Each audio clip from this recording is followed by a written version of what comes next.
Ciao a tutti e benvenuti. In questo video vi mostrerò come installare l'applicazione per le vostre cuffie REALME T310 utilizzando il vostro dispositivo Android. Dovete iniziare aprendo il Play Store e ora andare su cerca. Cliccate sulla barra di ricerca e scrivete REALME. Ora cercate e adesso dovreste installare questa applicazione. Ora apritela. Accettate e continuate. Ora scegliete la vostra posizione, poi cliccate su avanti. Capito?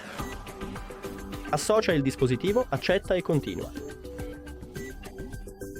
Ecco fatto, grazie per aver guardato questo video. Se lo avete trovato utile, iscrivetevi al canale e lasciate un like. Per noi è davvero importante. A presto!